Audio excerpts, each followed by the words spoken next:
Salut tout le monde, nous sommes vendredi matin, petite update, elle est ultra importante car tout va se jouer maintenant. On est sur des niveaux qui sont super dangereux, que ce soit sur le BTC ou sur le Nasdaq, avec un open interest qui explose. Donc ici nous avons des longues et des shorts qui s'ouvrent, avec un couteau qui est en train de tomber. Ce qui fait que ici, ce sont les acheteurs, tant que nous n'avons pas de retournement, ce sont les acheteurs qui sont en difficulté, et donc on a encore plus de liquidations ici qui s'accumulent. Ça peut aller très vite. Et tout ça en étant sur le premier arrêt. Donc sur les 0,382, vous connaissez la règle, tant qu'il se maintient, nous sommes toujours dans une dynamique haussier, avec ici un support majeur à tenir impérativement.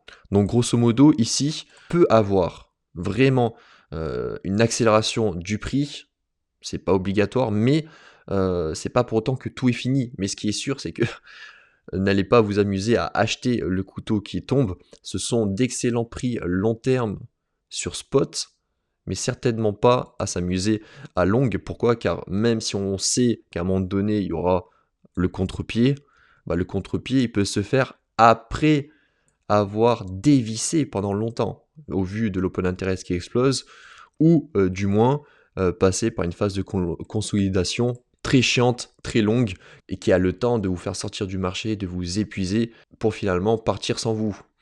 Donc voilà, ça c'est la première chose, que ça soit sur le Bitcoin ou que ça soit sur l'ETH, on a vraiment une explosion de l'open interest. Donc tout simplement, on a des personnes qui se hedge, donc qui ouvrent des shorts pour couvrir leurs positions qui sont sur spot, mais on a aussi des personnes qui sont longues depuis toute cette zone, qui visaient un ATH avec ses sommets quasiment au même prix, et qui rajoutent du risque au fur et à mesure que le prix y baisse. Finalement, ils sont en train de moyenner leur prix d'achat en espérant survivre et sortir à break-even. Malheureusement, c'est un environnement qui est très risqué parce que tout simplement la liquidation s'accumule sous les 2058, etc. Là où j'ai grosso modo mes niveaux d'intérêt, d'ailleurs on commence à en tag.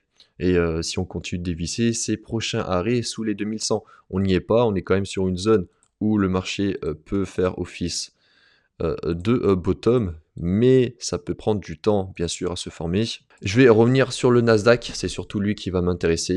Nous sommes vendredi, généralement le vendredi, on prend un petit peu à contre-pied la tendance de la semaine. Donc on a deux bougies baissières, une tentative de rebond, une journée baissière.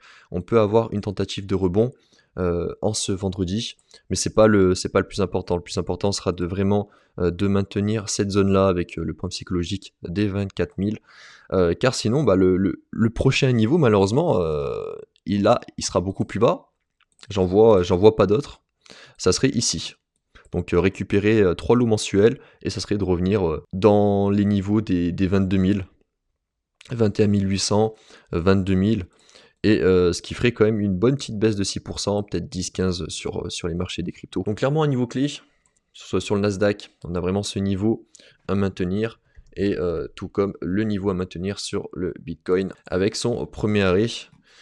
Et ici, j'oublie pas cette zone in balance avec du gros volume qui n'a jamais été retest. Donc vraiment, si on veut vraiment liquider toutes les personnes qui se mettent à risque, que ce soit sur l'Ethereum ou sur le BTC avec l'open interest, on voit qu'il explose, et faire une dernière frayeur avant un rebond, ça serait par là, quoi. Je pense. Et ensuite le rebond, après on verra, on verra si c'est pour consolider et faire quelque chose, ou si c'est pour aller tag des niveaux plus bas. Nous y sommes pas, et je pense que c'est surtout le Nasdaq qui va nous donner sa direction, donc à maintenir. Donc son petit FVG weekly à tenir, à surveiller de près.